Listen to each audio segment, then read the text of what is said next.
Hey, Bryan, you see anything out there? Nothing yet. You really worried about this Ash guy?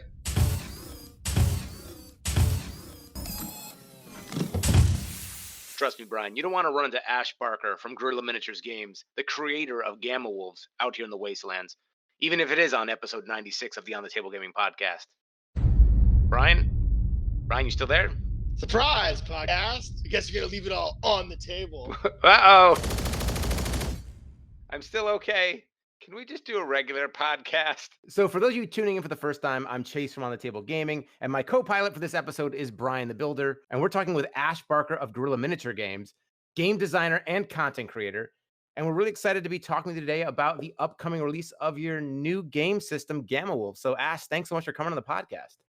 Hey, thanks. Thanks for having me, Chase. People might really know you from a lot of your Song of Ice and Fire content, although you put out content for so many games. For those who might be out of the know, what is Gamma Wolf? So Gamma Wolves is a miniature agnostic, which is just sort of like 25-cent word way of saying use any models you like.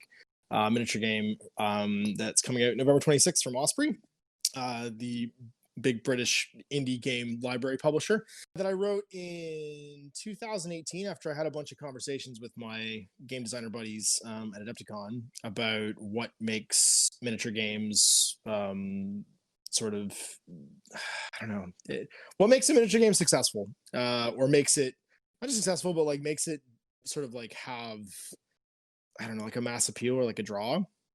And we were talking about lots of games that had like over the years stayed successful despite like maybe not being supported by companies anymore, or like came out of nowhere and kind of blew up and had these like weird spikes of like popularity or whatever, and the reasons behind it sort of. And one of the big things was taking either interests outside of like the tabletop hobby and combining them with the tabletop hobby. And great examples of that would be things like Gaslands, which is this car combat game that came out of nowhere sort of in like 2017, I think. Mm-hmm. And kind of blew up, where you've got this like great DNA mix of like the car enthusiast and the tabletop enthusiast. And when you bring those two kind of like manias together, you get this like unholy sort of like fascination where people are just like going, like there was a while in the Gaslands Facebook groups where people were just going to Walmart and like emptying the shelves of like $1 Hot Wheels cars. I mean, like, look what I got today, and just like posting to each other. And it was like unhealthy. You know what I mean? Like people are like, what are you doing? You just spent $50 on Hot Wheels cars and you're a grown man. And like, it was that kind of like, where does that come from? And you were like, how can we can raise that up one notch here by having it be grown men who are super obsessed with like mecha-combat? Well, and that was it. It was robots, right? Well, the other great example we came to was Blood Bowl, where you had a miniature game that had been around for almost 40 years that actually hadn't been in like active production by the company that designed it, by Games Workshop, in forever. But you had a gajillion little like off-brand miniature producers making like different teams for it. People were making pitches. There was like this is a probably like not well-known fact, but the biggest wargaming tournaments in the world today are still Blood Bowl tournaments. Like, wow, you can find in Europe and the UK, you can find like 500 person Blood Bowl tournaments. It's unbelievable. Like you can't find a 40K like a single 40K tournament that big. There's these insane, massive, giant tournaments still for it. And it's because there's sports fans. You're mixing the like that like sort of level of obsessive like fandom that people have with sports, right, with tabletop games. And so you get this awesome mix of like passionate people. And so we just sat around the dinner table that night at Adepticon kind of spitballing like, well, what are some of the things that, you know, that there hasn't really been a thing in the market for, or a game for, or that maybe, you know, there had been, but it's kind of like quieted down.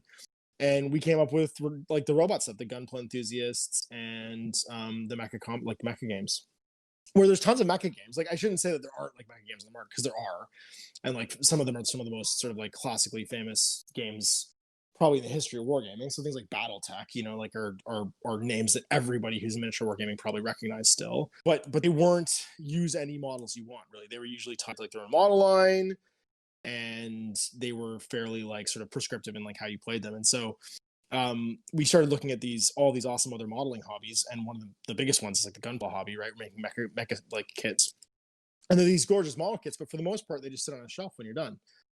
And that conversation got me noodling when I got home, and I just started jotting down ideas, and then I pitched my editor at Osprey like a rough draft of the core mechanics for the game and my sort of like core concept, which was again like use literally any robot model you want. You can use toys from the toy store, dollar store kits, or awesome cool gunpla kits, or tabletop wargaming miniatures from other various games, and you just fill in a base.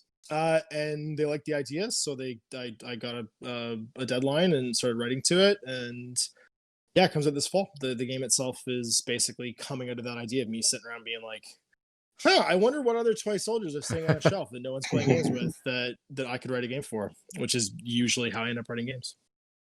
So what were the game's influences? What games really sort of inspired you? I mean, your channel, you've worked on so many different games. Like, what rule sets do you look at and you're like, oh yeah, this makes sense. This works for, a mech game that I want to build. So two things I was really into, like influence wise. One, either amazing or terrible to the people listening to it, is a mid 80s where all of the world's conflicts are now solved by these mecha combats, and the sort of like surviving nation states of Earth have all agreed that this is how we solve our problems. And the main star of it is the dude that plays Dexter's dad in the TV show Dexter, and it was called Robot Jocks.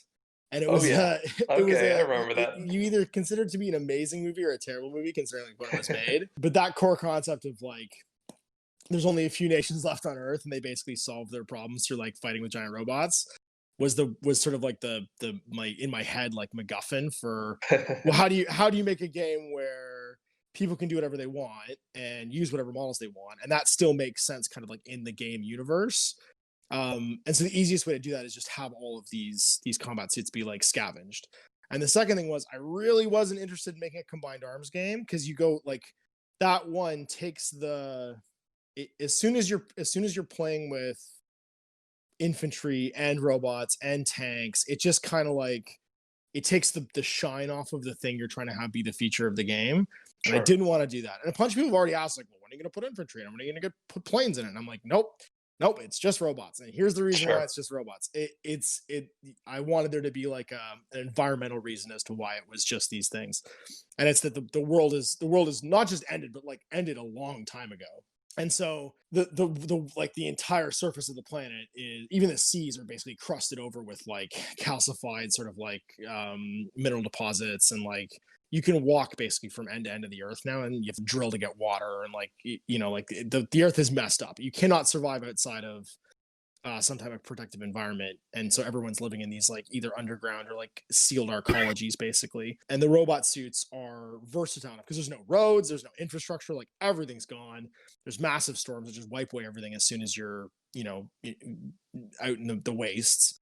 And because resources are dwindling so much, food, power, all that stuff, no one has the ability to go and recreate this infrastructure that would actually allow us to like move around. And so these mecha suits are basically being salvaged from like the old tech of the hundreds of years before, when the final wars kind of like ended the planet, to go around and go grocery shopping effectively. Like, you're just trying to drag stuff back to your native arcology to keep it limping forward, the next like 5 years, 10 years, whatever, to keep the human race going. And so there's 4 major arcologies, and then a 5th faction, which is made up of the security forces of what are called free stations, which are like, think of them as like Mos Eisley in Star Wars. A free station is just like a port of call in between the major arcologies that people can like refuel, or they can trade parts, and all of kind of like the black market sort of like free market stuff happens there. One of the biggest challenges that Bryan and I often have. So Bryan and I have played games. Actually, we were talking about your channel because Bryan and I, when we were like little kids, we would play Hero Quest, and you've got some great Hero Quest videos on your channel. One of the problems we often have is that when we go to find a new game, we kind of have to find factions that kind of fit both of our sensibilities, and we kind of have maybe different ends of the spectrum. So maybe we can pitch to you like kind of things we're interested in playing, and then maybe there might be a faction that you might recommend that exists within the game that would maybe pair to our tastes. Sure, absolutely, yeah. So pitch me some ideas as to what you would want your robots to look like or be. Brian, what kind of things do you like in a game? Yeah, for this sort of stuff. What kind of robots do you like specifically? Because the feature here is on like the type of mecha. So like, what kind of mecha do you like? Do you like the dancy ninja kicking sort of like Gundam style mecha, or do you like the big stomping like BattleTech style kind of industrialized mecha? Like, what are you into? I'd say go for like more big stompy, but maybe also kind of. I mean, I always go sort of weird, He likes the evil robot monster stuff. Like yeah, he's always like 40K I was Tyranids, so like I definitely sort of the more alien. Okay. So then you would probably be the one that would be most into the Ghosts of Tiamat. So the Ghosts of Tiamat are the non-human faction in Gamma Wolves. And I say non-human in that they do still pilot mecha that were created by humans. But Tiamat was one of sort of society's last attempts at saving the Earth. They created an orbital array that had been deployed into our atmosphere to try and salvage what was left of our atmosphere as a huge processor. And it had its own AI, and it was self-replicating by basically consuming old dead 20th century satellites to like repair itself by this like huge cloud of nanobots. But basically it was overwhelmed by just how terrible we were in the end worms. And so it's still up there. The array is still floating around. But we're all dead or like our societies have collapsed, and it's run out of stuff to scavenge to keep replicating itself. It cannot fulfill what it was designed to do. Like it cannot fix the atmosphere anymore because the atmosphere is effectively gone. And so what it's doing now is it's sending its nanomachines down to Earth to scavenge down there now. Oh no, that's because its awesome. directives are still operating, right? And so these nanomachines come down to Earth and they like co-opt and like operate our technology.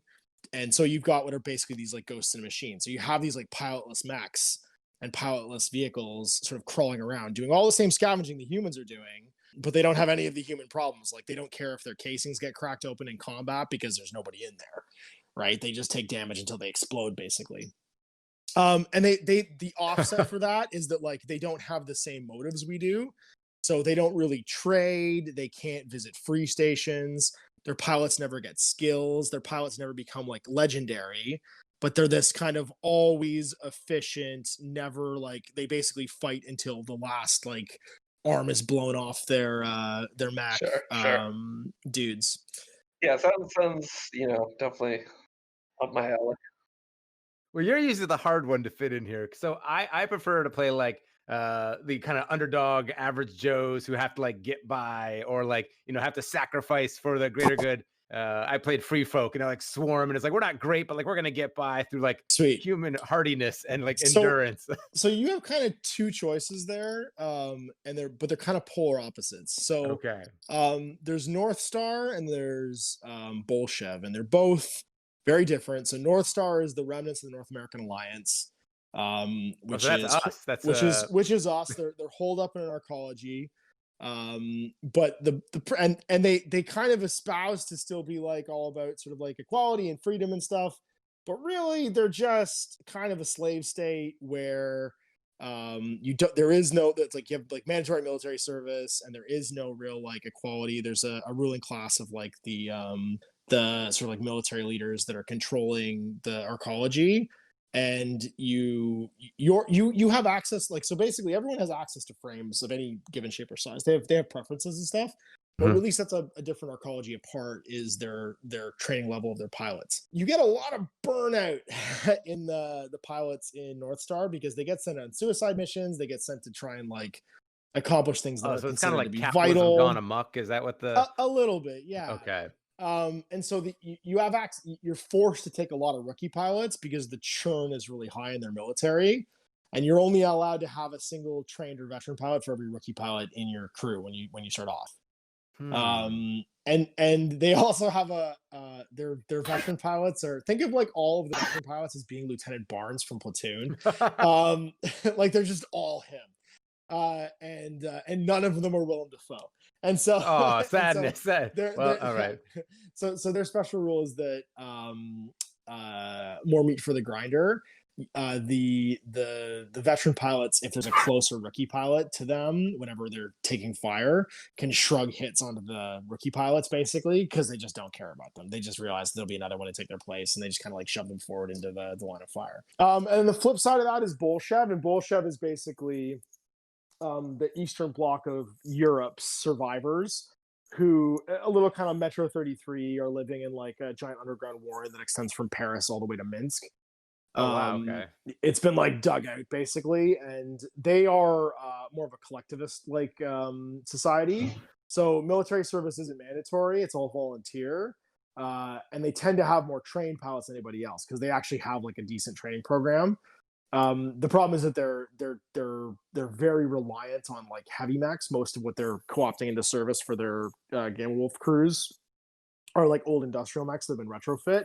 So they don't tend to have the agility and the speed that the other teams can muster. You can only have X number of lights, typically only one, and that makes them more expensive to repair. Because one thing with the heavy mecha frames is that the more armor you blow off in a campaign, the more you have to repair them in between rounds. So you can take a lot of damage, right? It makes you very effective. Yeah. But you're spending a lot of the parts that you find to bolt the plates back onto these things. That's awesome.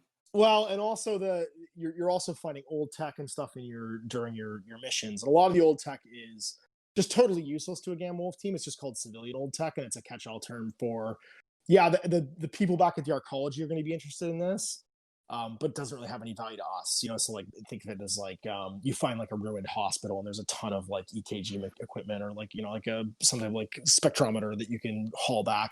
It doesn't really benefit you in the crawler. But the doctors and the scientists back at the arcology can be really interested in it. But then every now and again, you'll find something like a particle accelerator that you could bolt to your heavy frame and, augment its energy weapons or whatever. And that you're going to want to keep. So the problem is that every time you go back to the arcology, they demand that you give them some of their old tech. Because that's the point of you being out there. So you want to balance finding the civilian old tech with the stuff that you want to keep on your frames, because you got to give them something. Oh, interesting. Yeah. And so you have a choice between every game of going back to a free station or going back to your arcology. If you go back to your arcology, they'll resupply your frames, they'll fix everything for free, but you got to give them old tech. If you go to a free station, you can get your old tech mounted to your frames and you can spend parts to repair it, but it's going to cost you more in the short term to get yourself up and operational. So that sort of like balance becomes important when you have a heavy frame, and you're more likely to want to go back to the arcology. So they kind of balance the fact that they don't gain as much old tech. They can't grab resources as quickly because they have heavier frames that are more durable and can often do more damage. But then they're forced to visit free stations and stuff, because if you don't go back, or if you go back and you don't have any old tech to turn in, right, to your administrators and stuff like that, then they won't just give you like fresh frames, they give you mothballed frames.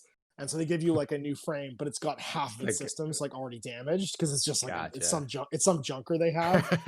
It's just like a used car salesman. They're like, yeah, here you go. This is great. Trust me. Yeah, they give you C3PO. They're like, oh yeah, I guess you could have this thing. I mean, it speaks the digital language of moisture evaporators. That's about all it does. But if you come back and try to give old tech, to give you whatever you want. So those are the two kind of options you have for those like sort of middle tier John Everyman kind of arcologies. But then the other two human arcologies are Hinode, which are kind of the breadbasket left of the world. They're an Asiatic arcology that's buried itself into Mount Fuji, and because they have access to almost unlimited thermal energy, they do most of the food growing, and all the other arcologies are very reliant on trade with them to get their food. Okay. Because they can produce heat. They're not freezing to death, because outside is the atmosphere. With the atmosphere stripped away, there's no greenhouse effect left, and things is bad on the surface. You can't really grow anything. So there's some limited ability to greenhouse in the other arcologies, but nothing like Hinode, which is basically built around an active volcano to produce heat and energy. And they have more preference for like light and medium frames. And their sort of sensibilities sociologically tend to do with apprenticeship, and so all of their pilots, they have a similar pilot structure to North Star, but it's a more positive one, where they have like a masters and apprentices style thing, where the veteran and trained pilots will always take a rookie pilot under their wing, and as long as the rookie pilots can draw a line of fire to their veteran pilot, they get bonuses to their abilities.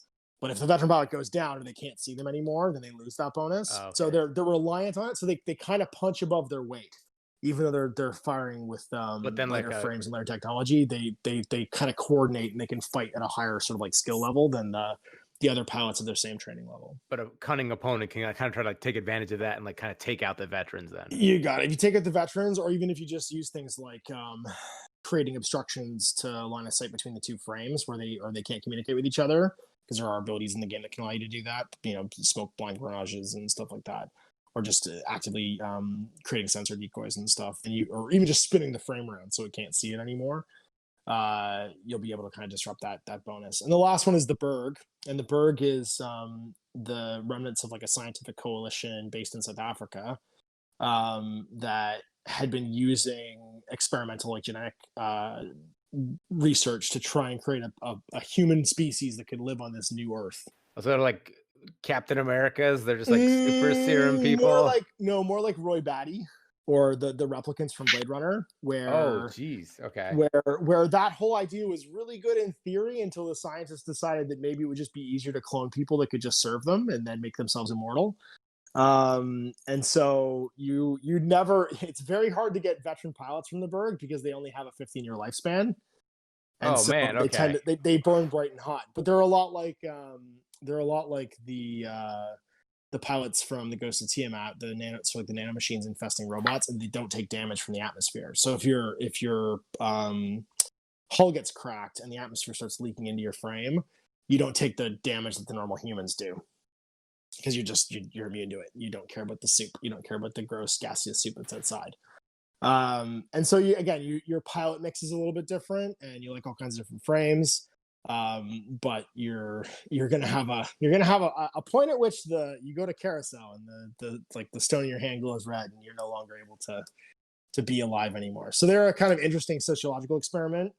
And over time, as I write expansions for the game and stuff too, it's going to allow access to different like skills and talents and equipment and sort of like story arcs and stuff for all the different arcologies. But the core mechanics are oops. Well, are they okay? Yep, my bad. Sorry, the core mechanics as I knock everything off my table with my shoulder. The core mechanics, they're here. That's what I was gonna say. Did you just get ambushed? The core mechanics of the game right now are sort of revolving around that these are manufactured post-human people that can survive sort of on the surface of the planet. So I'd love to talk about some of the kind of mechanics that you've worked into this. I love the lore, and I think all the factions are really cool. Plus, I'm just excited that, Bryan, it sounds like both of us can find a faction that we can enjoy in this game. Sure. A lot of games that I'm playing now, Song of Ice and Fire, I've started to do a little bit of Marvel Crisis Protocol. There's oftentimes talk about like activation advantage or having a system for like determining priority for the turns. Have you, how does it work in Gamma Wolves? It's interesting. Gamma Wolves has 4 key phases. There's the initiative phase, of course, where you're determining the sort of like active first player in each round. And the biggest thing about the initiative phase is, again, that canny opponent can kind of take advantage of the table or just run a smaller frame team to gain initiative. And it's because the amount of frames that you have that your opponent has locked to is your initiative value. So the more of your frames your opponent can see, the chances of you going first go down, right? And the less, so basically the premise here is if you're sneaking around, so either if you are lurking behind terrain and can't be seen, or you're just running a smaller, more agile, easier to coordinate crew of frames, you're going to gain the initiative each round. It also means that the underdog, the guy who's taking casualties and is more damaged, is going to slowly creep the initiative back in later rounds of the game because there's not as many people to coordinate left. That's awesome. And so that's a core mechanic where you can either have a larger frame crew and try and lurk them out of line of fire to maintain the initiative or at least balance it out. And if you're tied number of frames that have that your opponent has active line of fire to, then you dice off. But it's something where you can actually manage it too, right? Like you can maneuver frames out of your opponent's line of fire so that you know that you'll gain the initiative next round. And then The way that movement and shooting works is the two following phases, the maneuvering phase and the gunnery phase, are blended. You can move and shoot in the maneuvering phase, and you can shoot and move in the gunnery phase, but you're emphasizing one over the other. So what happens is when you maneuver in the maneuvering phase, there's two resources that you're managing. You're managing your pilot stress when you're the reactive player, and you're managing your frame's reactor stress when you're moving. And these two opposing resources, reactor stress and pilot stress, are both emphasized in each phase. So when you're in the maneuvering phase, which happens after initiative, the person who has initiative maneuvers their frame first. And the bigger your frame is, and the heavier its reactor is, the more times it's going to get to maneuver, but the shorter distance it's probably going to maneuver when it maneuvers. So like a lot of people, it's hard to wrap your brain around until you actually physically play the game. They wonder why this giant frame with these huge long legs only moves 2 inches when it maneuvers. That has nothing to do with the distance it's going to travel over the course of that phase. That has to do with the fact that it's taking longer to go the same distance because it's bigger and heavier, right? So it's a bigger profile. It presents a bigger target. There's more time to shoot at it, and it's more lumbering, and it stays in view longer. And so if it has a reactor level of 6 attempts to move, it can move 6 times 2 inches, where a light frame, which only has a 2-level reactor, can move 8 inches twice, right? And that's just designed to show that if you have 2 levels of reactor stress that you can be placed under, you'll move 16 inches when you maneuver, right? But you're only going to trigger enemy fire twice, because every time you maneuver, you trigger your opponent's ability to shoot at you by putting stress on its pilots. That twitch factor. Yeah. And so you're balancing the pilot stress. So every time something maneuvers in my line of fire, I can choose to fire at it by gaining stress on my pilots. And then vice versa, if I have reactor stress remaining when I opt to pass into the gunnery phase, when both players stop deciding to maneuver frames, you place pilot stress on to fire your weapons.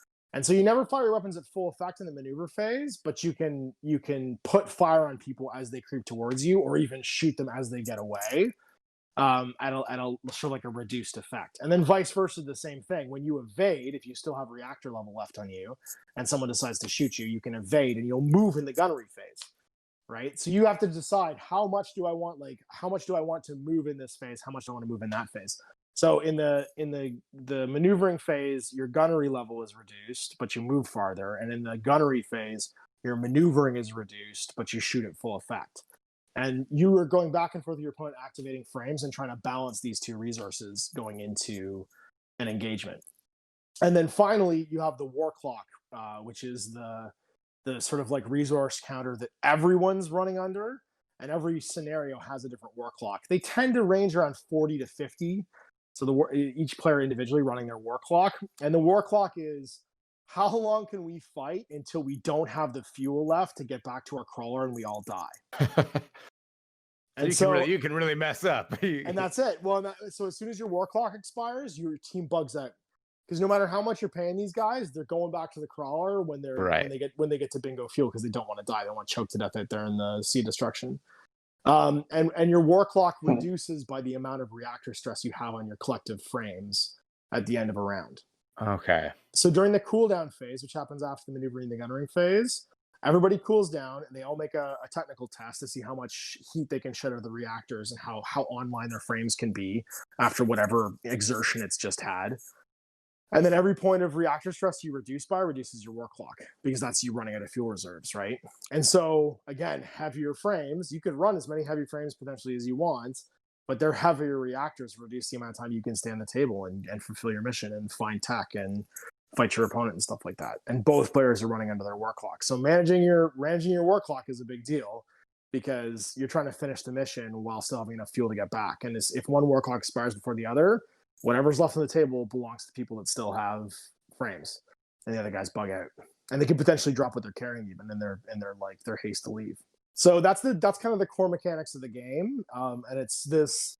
I was really happy with the because what I was trying to go for was how do you make it a duel between giant robots? How do you make it feel like both sides are always active? And the idea there was that you're managing this push-pull of your reactors and your pilots, like stress on them, as they try and react and shoot. And that once you're exhausted, like if your reactor's at full and your pilot stress is at max, you're just standing there taking fire because you're inside a giant robot, right? So those are the if every turn is maybe 10 seconds, how much stress are they under for 6 of those 10 seconds before they basically just become an almost immobile target, right? And they can't react anymore, and they just start like getting shot like a sitting duck. And then it resets every round. The pirates take a breath and they shed reactor stress, and then it goes into a new round. And hopefully you've got the resources left to fulfill your mission as you sort of reset and attack each other again. That's awesome. And then we were also looking at the you have like a contact system. And Bryan, that's for deployment. Yeah, so the contact system for deployment is one of the things I never liked about deployment in games is that you can automatically see what things are. Typically when you put miniatures down in a miniature game, and I wanted it to feel like you were slowly revealing your opponent's forces. So the contact markers are basically just like plain templates the size of the base of whatever you're deploying, and as soon as one can draw a line of fire to another during the deployment phase, they get revealed. So it's like a double blind deployment system. So the first frame to always go down is just a template. It's just a marker. You don't know what it is.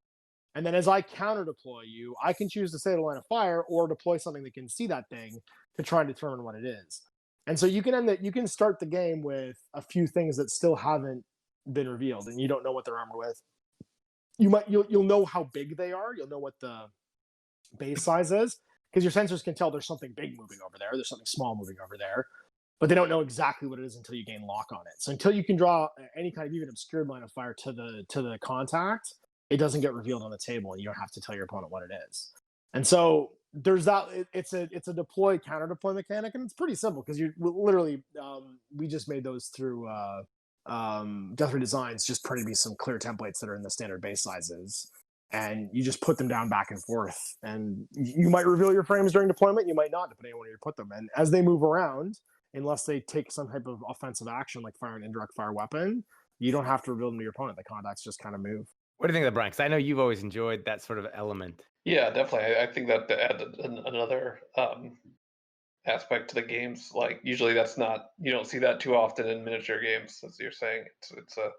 It's a cool concept of like sort of adding that sort of stealth and a bit of the unknown to the game. Yeah, fog of war, right? Like that idea of like there's a little bit of a fog of war that you're trying to like guess your opponent through during the deployment phases. Yeah, that's cool. And it's pretty simple because we're talking about probably at most. So there's no point values in Gamma Wolves. The balancing factor is that you're always going to have the same amount of pilot value on the table. And pilot value is your goes, right? So every pilot has a pilot value basically based on their training level.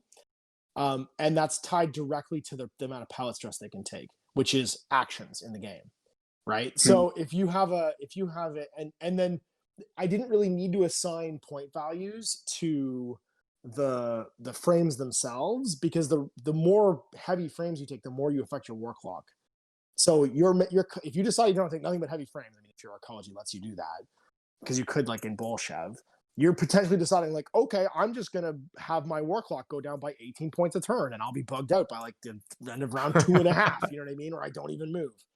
And so because there's like franchise in that decision, because the player chooses to do that and knows the consequences of doing that, you're self-balancing there, right? What you do have is you have a pilot value budget, which is 12 in every game of Gamma Wolves. So even later on, when your crews are leveling up and becoming experienced, and you've got like 4 veterans on your frame crew and a couple rookies and a couple trained guys, you're still choosing to deploy only 12 pilot value of them, right? So a trained pilot has a pilot value of 3, and a veteran has a pilot value of 4. So if you took nothing but rookie pilots, you only have 6 frames, right? If you take nothing but veteran pilots, you only have 3 frames. And if you take an ace or a legendary pilot who have a pilot value of 5, potentially, like a veteran ace, actually, if you had an ace legendary pilot, they'd have a pilot value of 6. You'd have a maximum of 2 pilots then on the table. So you're not talking about a lot of miniatures, right? So that like double blind deployment thing becomes less of a big deal all of a sudden when we're talking about like, there's only so many models that you right. have on the table. Speaking of miniatures, it's a really interesting thing that you're doing.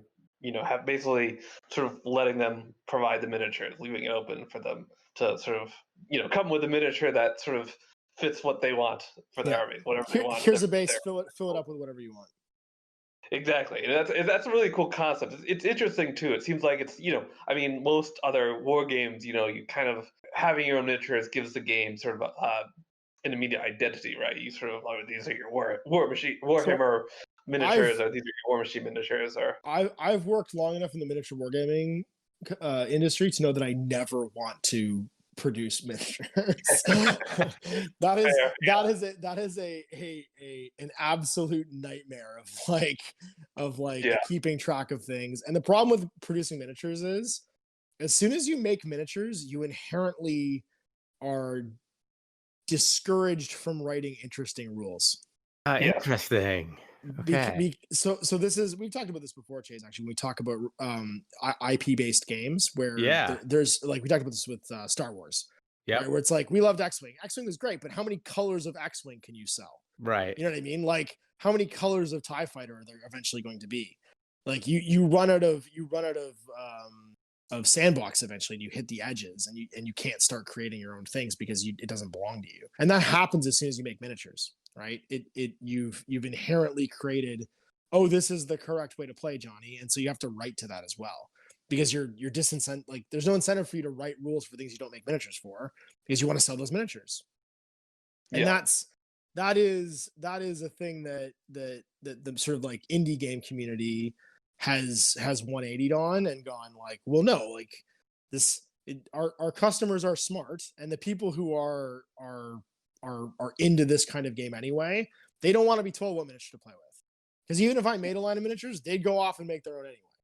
Right? So don't be bothered with making miniatures. Give them a sandbox to play in, and let them build their own sandcastles. And so that was the idea behind Gamma Wolves. That was the sort of that same DNA as these other sort of miniature agnostic games like Frostgrave or This Is Not Test or Gaslands, where it's, here's the rough size the thing should be, go forth and be creative. Or last Days Zombie Apocalypse. Sure, that game. I've heard of that game. But yeah, I'm terrible at wording things. I think that also lets you sort of kind of have your rules first and balance first. I imagine happens a lot of times with certain companies where they produce, they're trying to sell a miniature. Well, what do you do with that miniature? You want to make sure that people are going to buy it. So you throw some sweet rules at it to get that out the door. And sometimes, that could probably not lend itself to maybe balance, or, you leave people waiting for their own miniatures to come out and feeling, maybe less sort of supported in the meantime. In the industry, the idea is, are you creating a product, or are you creating an experience? And most indie game designers are interested in creating an experience. And that means that you're leaving how that experience goes to the imagination of the consumer, right? If you're creating a product, everything needs to be in support of the sale of that product, from the packaging through to the components that come in it. And there's a very big difference between product design and game design. And the thing that I can show you that I think probably can maybe explain that to laymen the best is you look at something like Fortnite, right? Fortnite is just DayZ with microtransactions. All right. Right? And Fortnite is very much designed to be a product. It is a consumable. Here is a thing we give you for free, and because we gave it to you for free, you are the product. Right? There's that old saying in industry: if you didn't pay for it, then you are the product. Just like Facebook and just like whatever else, right? Like your microtransactions and your engagement with this and the amount of advertising we're going to put inside of this is the way that we're going to make money. And so even though functionally that game is a copy of like a half dozen different open world, dive-in games that were made before it, it was designed as a product. So the product is a way of selling these microtransactions and a way of selling these sort of additional add-on things that we want, like the Banana Man suit or whatever the hell extra. So all I'm hearing is that there won't necessarily be Banana Man suits and Gamma Wolves. I don't think there will be Banana Man suits and Gamma Wolves. Well, I'm gonna make one on their own now. But let's not pigeonhole me into never. But like, that's actually an interesting thing, right? Because it's something that people love to do, which is customize their own stuff, and that's sort of the disadvantage of most. I mean, not everyone's allowed to like mod and they do great jobs of like customizing their miniatures and whatnot. But I guess in the end of the day, you're sort of following sort of the brief of, okay, what can this thing be and how different can it be? So it seems like it sort of opens up a door for, okay, maybe you can work with these miniature producers to basically be like, okay, you want to make miniatures for Gamma Wolves. Here are the rules. Here are the kind of weapons and stuff, and maybe you could get some sort of partnership going or something like that. I think what you'll probably end up seeing a lot of for Gamma Wolves is so we came up with them during playtesting, and Deathray already has them for sale. But we made some sort of base huggers. So first of all, it's bases. The number one thing you need for Gamma Wolves, really more than anything else, is just bases in a variety of sizes. And the base size we give in the rulebook are suggested based on here's about how big typical miniature wargaming giant robots are, and here's about how big action figure and toy ones are. So like it's basically, is this a toy / Gundam scale, or is this a 28 mil miniature scale, right? Like what are you operating in? Other than that, it's a spectrum. So if your gaming group agrees, we're going to use this size of base for lights, this size for medium, and this size for heavy frames, then yay, it doesn't really matter. And I don't expect there's going to be enough Gamma Wolves players across the world getting together for like a Gamma Wolves giant event that it's ever going to matter if your small, medium, and large bases are slightly different sizes than my challenge accepted. It just I mean, Gamma World Invitational 2021. Let's make it a thing. We're gonna call it GammaCon or something. Yes, I'm coming. We're going to actual size here. Gonna happen, that's right, I'm gonna show up in my own mech suit and just kick everyone's toys over. We'll go to the next whatever the next what was that thing they had, the national robotics fight or whatever, where like, they made that giant Japanese robot to fight the giant American robot. That's it. All I'm hearing is sponsorship. Give me some of that sweet internet money. And yeah, so like I'm really not super worried about the base sizes and stuff like that. I don't think that's going to be a big issue. But as long as you and your gaming group kind of agree on it, then hooray! We've got our agreed base sizes, and we go and we play the game. We have a good time. Do you have any favorite companies or that are putting out independent figures or 3D printed figures that you might recommend? So there's a huge list of them in the book, but the ones that like you'll see in the book are Immortal Kings made the beautiful Berg miniatures that I have. Xandri 4 and Whisper made a bunch of miniatures, and like I said, there's gonna be a listing in the book for everybody to see. And then like all the usual suspects too. Like you've got Infinity and Corvus Belli making beautiful miniatures. Games Workshop's got tons of robot bits. You can co-op Tau stuff into this. Like it's really, what do you want it to look like? Like you could just as easily play Gamma Wolves with your 40k Adeptus Mechanicus models, you know what I mean, if you wanted to, against somebody's Chaos robots. Like it really is up to you how you want to interpret the world of Gamma Wolves and what you want to fill up your base sizes with. But I think that's going to be the fun. I think more people are going to build Gamma Wolves robots than are going to actually play the game. And if that's all that happens, I'm totally fine with that, because a lot of times people just need an excuse to make a collection of miniatures and enjoy them. And if maybe twice a year they put them on the table with their friends' collection of miniatures and have a good time with it, then I'll just dust my hands off and be like, yay, mission accomplished. You know what I mean? Like I think that's kind of my personal goal for a game like this, is just to get people playing more games.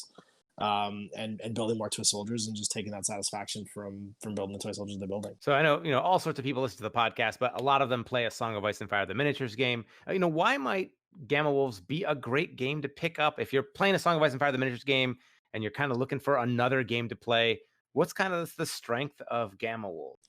So the strength of Gamma Wolves is probably going to be two things. One, if you're a big fan of giant robots, then you got something to do the giant robots after on the wall. So if you already have like a collection of Gundam figures, just go buy some bases and some blue tack and stick them down, and you're done. Like, yay, you did it. You're playing Gamma Wolves now. Like that's about as much work as you're going to need to do to be able to play.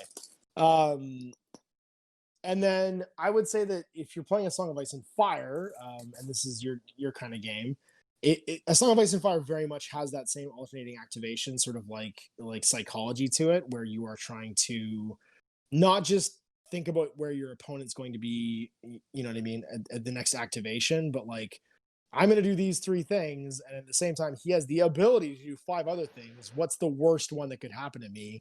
and how do I keep him from accomplishing the thing he's trying to accomplish right now?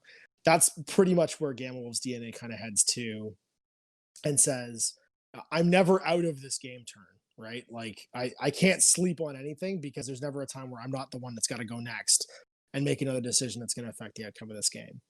And the games have those things in common. Heck, I'm just looking forward to, like, I mean, you don't need a lot to play this game. Like, you could pick up your book. It's going to be on sale soon. Yep. And you get your book and you get some bases and you're like ready to go. And I get to paint some cool mechs that I'm not typically like, people probably are aware I play Free Folk. I've been painting like just batches of fur for the past like 2 years. That was my next thing. I say, if you're a painter, painting 5 models is probably a lot less daunting than painting like a gajillion miniatures. Right. And you can spend some time on it too. That's the thing I like about a game like Gamma Wolves, is that every now and again, because I paint a lot of miniatures every year. I paint close to 1,000 miniatures a year usually in an average year for GMG.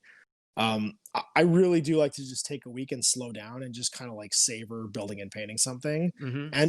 And that was the second sort of like ingredient in a game like this, is let people enjoy making the miniatures they want to make, because there's no rush to get your Gamma Wolf team done. You know what I mean? Like it's not going to be 1,000 miniatures, right? It's right. I really want to thematically, you know what I mean? Like get this robot right that I'm enjoying, like my Gypsy Danger or whatever that I want to build.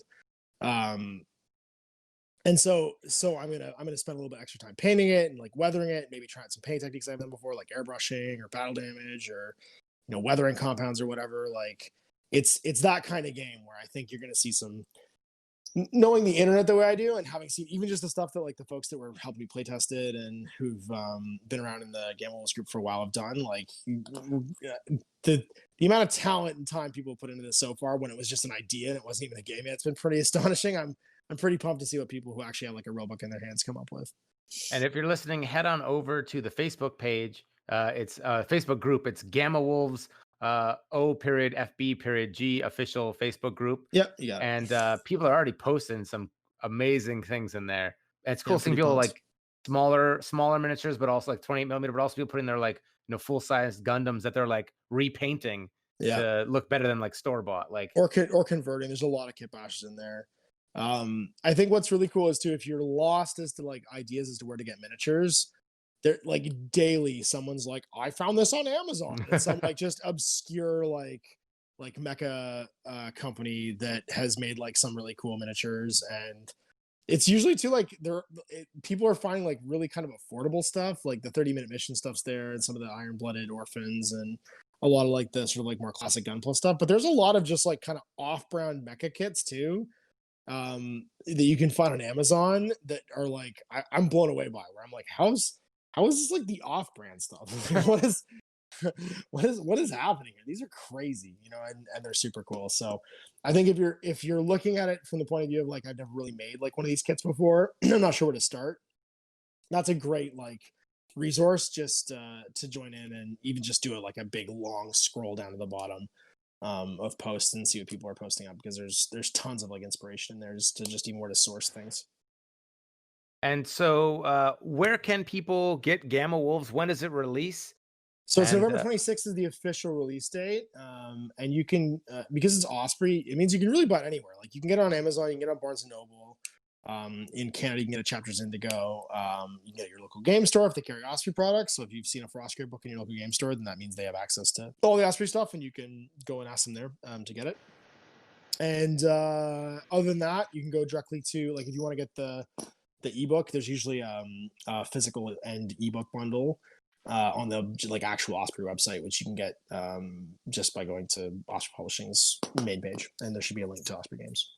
Oh, and the last thing I forgot to mention, man, the art, Jan Burgay, looks amazing. Also, you can check out on ArtStation some of his stuff, but good choice there, sir. He's super talented. So we actually went. He is I think perfect for the look we were kind of trying to go for, which is very much like the kind of 1980s packaging of like mecha model kits and mecha comics. So again, we did this kind of like comic book conceit with Last Days, and we kept that with Gamma Wolves. And I think his art just kind of nailed it because it's got this like kind of future punk, diesel-y punk kind of look to it, where it's slick but it's also beat up. I don't know. He's got kind of a Mobius thing going on. If Mobius drew robots, and the color palette's kind of Mobius-y too. I really like his stuff. Absolutely amazing. Well, thank you so much for coming on the podcast. Yeah, thank you, man. And in the meantime, hope you get your miniatures on the table.